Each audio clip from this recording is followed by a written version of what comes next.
श्वास को लेना देखना सीख लिया, उसने अपनी आत्मा को देखना जानना सीख लिया।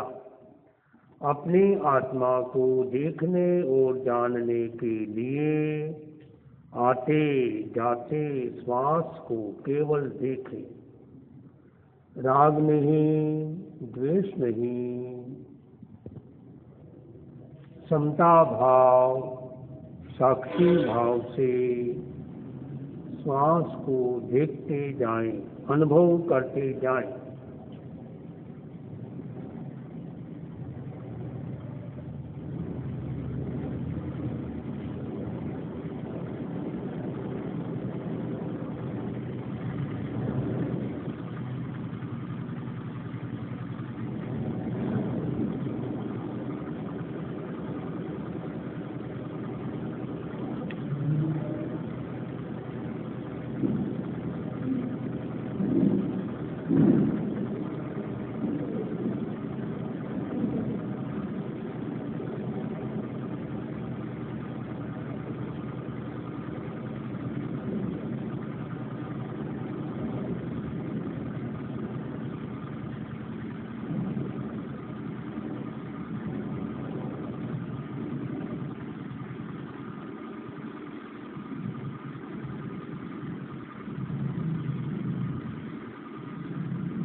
गहरी एकाग्रता, पूर्ण जागरूकता,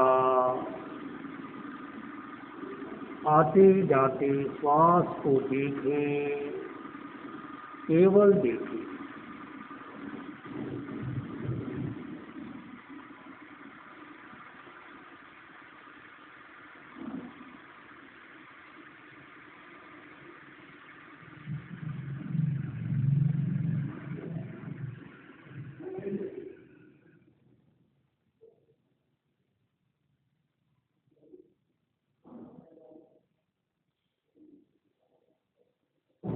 गहरी एकाग्रता, पूरी जागरूकता। बीच बीच में श्वास का संयम करें, जितनी आसानी से श्वास को रोक सके रोकें।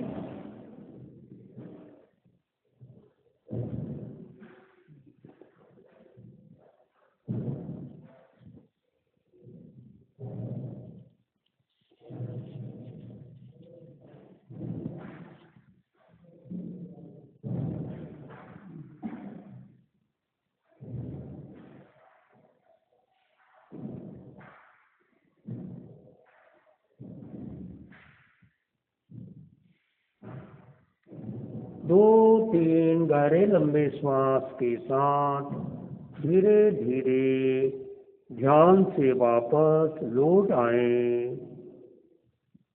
हथेली को गरम करें, गरम गरम हथेली को आंखों पे ढकें। स्फूर्ति, ताजगी और शक्ति का अनुभव करें।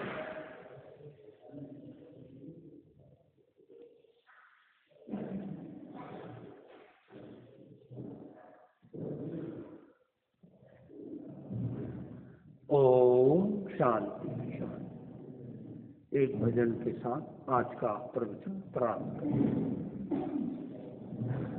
जिया कब तक उलझेगा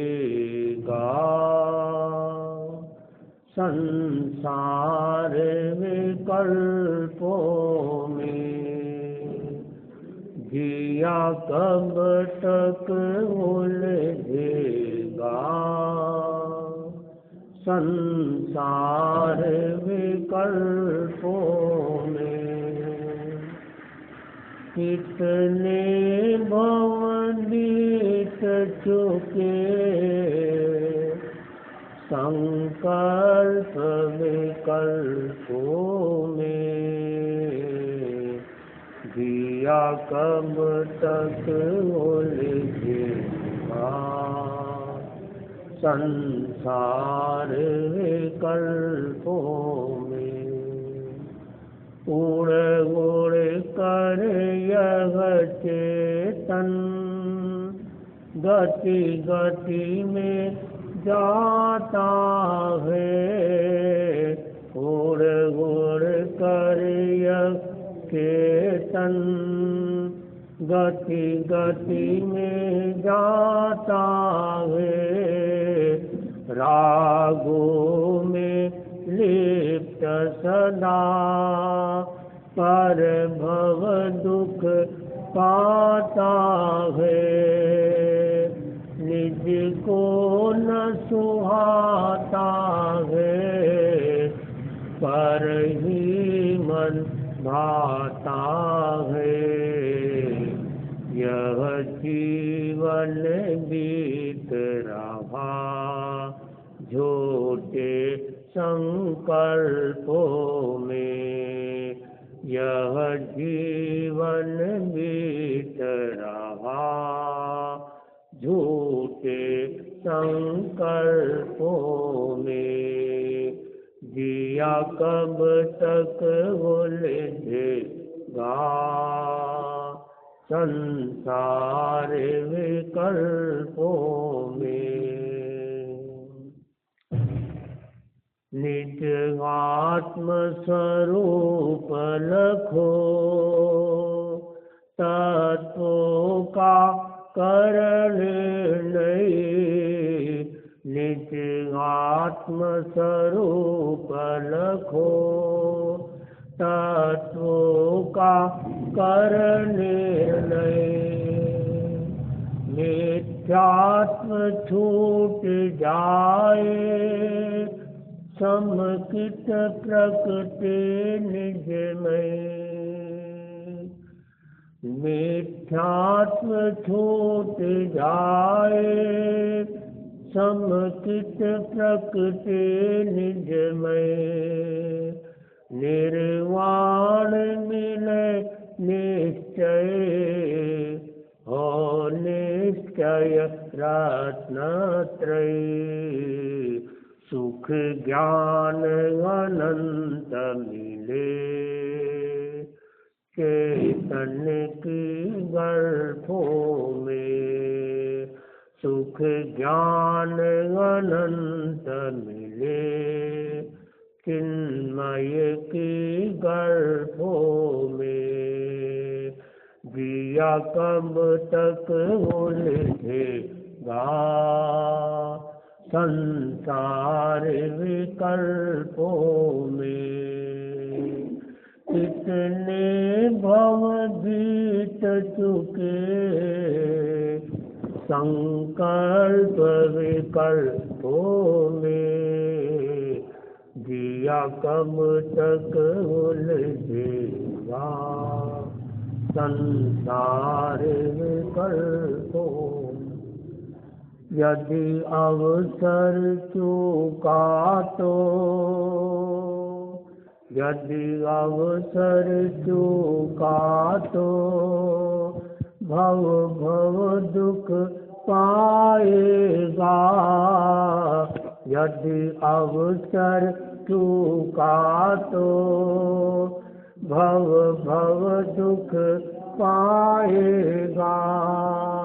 फिर काल अनंत फिर काल अनंत दुख का छाया है। फिर काल अनंत वहाँ दुख का छाया है। नर भव भी पाया तो दिन सूत्र नहीं पाएगा। नर भव भी पाया तो दिन शासन नहीं पाएगा। जिया कब तक उलझेगा संसार विकल्पों में।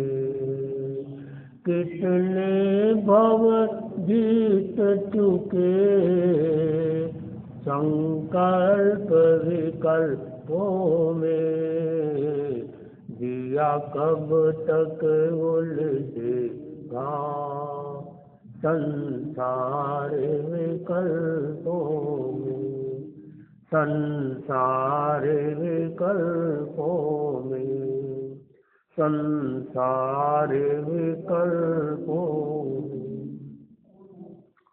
बहुत सुंदर गीत बनाया गया।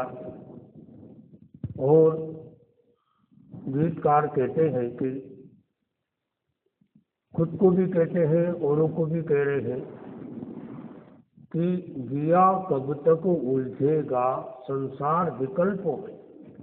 संसार एक ऐसा विकल्प है, दो मार्ग है, एक अध्यात्म का मार्ग है, एक संसार का मार्ग है। एक दुख का मार्ग है, एक सुख का मार्ग है। संसार का मार्ग दुख का मार्ग है, अध्यात्म का मार्ग सुख का मार्ग है। संसार यानी दुख, अध्यात्म यानी सुख। अध्यात्म कहे, धर्म कहे, एक ही बात। और कितने भव बीत चुके संकल्प विकल्पों में। हमारे कितने जन्म हुए, कितने जन्म हुए, पार नहीं, गिनती नहीं। कहते अनंत जन्म हमारे हो चुके हैं। और यदि हमें ने कोई कर्म की निजरा का काम नहीं किया, पता नहीं फिर कितने और जन्म लेने पड़ सकते थे। तो कितने भव हो गए हमारे। और उड़ उड़ कर यह चेतन गति गति में जाता है। यह चेतन जो है अपना एक जन्म पूरा किया, दूसरे जन्म में, तीसरे जन्म में, कई जन्म में जाते रहते हैं। और सारा जन्म को भी दुख माना गया। भगवान महावीर स्वामी ने 4 प्रकार के दुख बताए। पता है कौन कौन से? बता सकते आप? कभी सुना है? 4 प्रकार के दुख है। और दुख नहीं, महादुख है। और दुख तो होती है। जन्म दुखम, जरा दुखम, रोगाय मरणाय, अहो दुखो संसारो, जत्ति की संति जंतुनो। क्या सुंदर बात थी। जन्म को दुख माना गया। लोग घर में जन्म किसी का होता है, खुशियां मनाते हैं। लेकिन जिस बच्चे का जन्म हुआ है, कितना दुख उसको हो रहा है। और जिस माँ ने जन्म दिया है, उसको भी कितना दुख हो रहा होगा। हालांकि आजकल माँ को दुख नहीं हो, कष्ट नहीं हो, इसके लिए क्या करते हैं, अस्पताल में बेहोश कर देते हैं। और बेहोश स्थिति में यदि आपने बच्चे को जन्म दिया तो कहते हैं आपने रियल में जन्म नहीं दिया। जन्म देते समय जो कष्ट होता है, वो जो अनुभव नहीं हुआ है, न तो बच्चे को अनुभव होता है। आजकल सब बेहोशी में काम होता है। तो जन्म को दुख माना गया। किसी का मानो जन्मदिन आता है, खुशियां मनाते हैं। लेकिन ये भी एक बात सही है, मानो कोई 50 का 51 में हो गया तो उम्र घटी के बढ़ी, घटी के बढ़ी, घटी। जितना जीना था उसने में 1 साल कम हो गया। रोजाना 1 दिन कम हो रहा, रोजाना 1 दिन कम हो रहा। क्या चिंतन करना चाहिए? उत्थाय योत्थाय बोद्धव्यम किमद्य सुकृतम कृतम आयुष्य खंडमादाय रविरस्तमयम गतः। सुंदर बात कही गई संस्कृत में। इसका भाव ये है, रोज उठ उठ कर, बार बार जाग कर ये चिंतन करना चाहिए कि आज मैंने कौन सा अच्छा काम किया। क्योंकि ये जो सूरज आज आया है, ये जा रहा है, जाने के साथ में हमारे जीवन का एक दिन भी साथ में लेकर जा रहा है। तो ये चिंतन करना चाहिए। और जैन धर्म के अनुसार, जैन दर्शन के अनुसार आज जो सूरज आया है, ये कल नहीं आएगा। वो क्यों? कब आएगा? फिर कब आएगा? परसों आएगा। क्यों? सूरज दो है। जैन दर्शन का पहला सिद्धांत, विज्ञान के सामने चुनौती।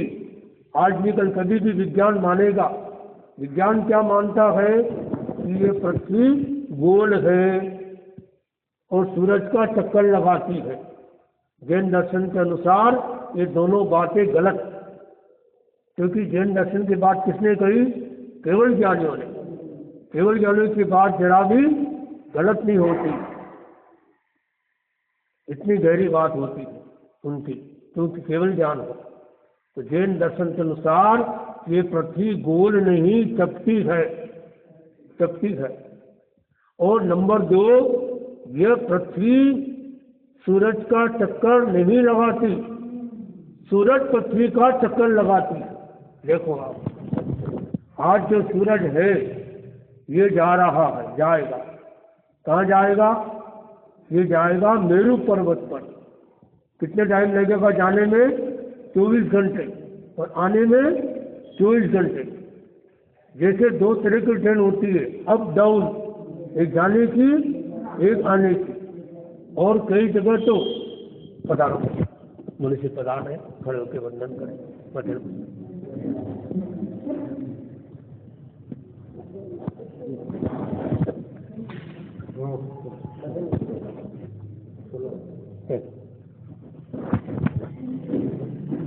मनुष्य को वंदन, बात को पूरा किया जाएगा। हाँ, तो जैसे 2 ट्रेन होती है, और कई बार तो 3 ट्रेन भी होती है एक ही नाम की। जैसे यहाँ से साउथ जाना है तो कितनी ट्रेन होगी? एक ट्रेन यहाँ से रवाना हो रही है, एक वहाँ से रवाना हो रही है, और एक बीच में है, टिकट मिलान भी होता, 4 ट्रेन भी हो सकती है। तो जैसे सूरज भी कितने हैं? 2 सूरज हैं। और चंद्रमा भी कितने हैं? 2 चंद्रमा। इस जम्बू द्वीप में 2 चंद्रमा और 2 सूरज है। कोई पूछ ले कि हम कहाँ रहते हैं, तो क्या बोलना? हम जम्बू द्वीप के दक्षिण दिशा वाले भरत क्षेत्र में रहते हैं। हमारे क्षेत्र का नाम क्या है? भरत क्षेत्र है। और भरत क्षेत्र में कितने खंड है? 6 खंड है। और 6 खंड में 32,000 देश है। कितने? 32,000। और बड़े मजे की बात, उन 32,000 देश में से मात्र 25.5 देश ऐसे हैं जो आर्य देश है, बाकी सब अनार्य देश है। देखो आप, और पहले खंड में सारे आ गए, जितने भी ये जो अमेरिका, रशिया जितने भी हैं, ये भारत क्षेत्र के पहले खंड में है। लेकिन पहले खंड का नाम क्या? आर्यखंड। और आर्यखंड में केवल, यानी पहले खंड में केवल 25.5 देश ही है जो आर्य भूमि वाले देश कहलाते हैं। बाकी अमेरिका वगैरह जितने भी है ये सब अनार्य देश में आए। भारत में भी सारा क्षेत्र आर्यखंड नहीं है, केवल 25.5 देश, जिसे आगम शास्त्र में देश कहते हैं, जिसे हम राज्य कहते हैं। पहले जैसे जोधपुर राज्य, बीकानेर राज्य, ये राज्य कहलाते थे। 250 राज्य थे भगवान महावीर स्वामी के समय। फिर धीरे धीरे राज्य, जिले बड़े, गांव बड़े हो गए और जिले में कन्वर्ट हो गए, और फिर जिला राज्य में कन्वर्ट हो गया। तो जिले राज्य कितने हो गए भारत में? लगभग 30 से अधिक राज्य हो गए। तो ये जानकारी रखना चाहिए। तो भारत नाम क्यों रखा? अपने जो तीर्थंकर हुए पहले, क्या नाम? ऋषभदेव। उनके लड़के का नाम क्या था? सबसे बड़े लड़के का नाम भरत। भरत के नाम पर भारत रखा गया। देखो भारत की क्या विशेषता?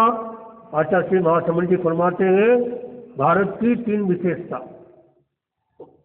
3 तरह की संपदा है भारत में। पहली संपदा है संत संपदा। जितने संत भारत में हैं किसी देश में नहीं है। हमने इतने देशों की यात्रा की, लेकिन गिनती के संत मिलेंगे, वो भी नामधारी संत या भेषधारी संत। सच्चे संत तो बहुत मुश्किल से मिलेंगे। तो संत संपदा भारत में तरह तरह के संत हैं। कपड़े वाले, बिना कपड़े वाले, रंगीन कपड़े वाले, और कपड़े वाले, कई तरह के संत। सफेद कपड़े वाले, लाल कपड़े वाले, कई तरह के संत संपदा है। और पंथ संपदा है।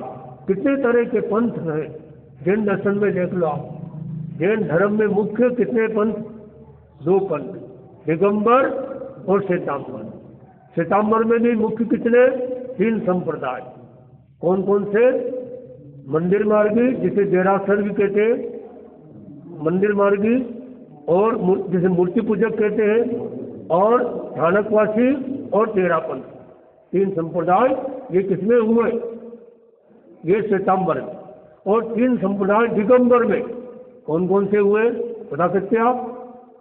कभी बताया किसी ने आपको? बताया तो याद भी रहा हो तब तो बताया तो होगा। चौमासा किया यहाँ पर नहीं बताया। दिगंबर में 3 संप्रदाय। पहला संप्रदाय 20पंथी, दूसरा 13पंथी, तीसरा तारणपंथी। यहाँ 13 और 13 में अंतर है। उनका 13 है, दिगंबर का गिनती वाला 13, और अपना गिनती वाला नहीं है। अपना 13 मतलब तुम्हारा। और भी संप्रदाय के भेद आदि होते रहते हैं समय समय पर। तो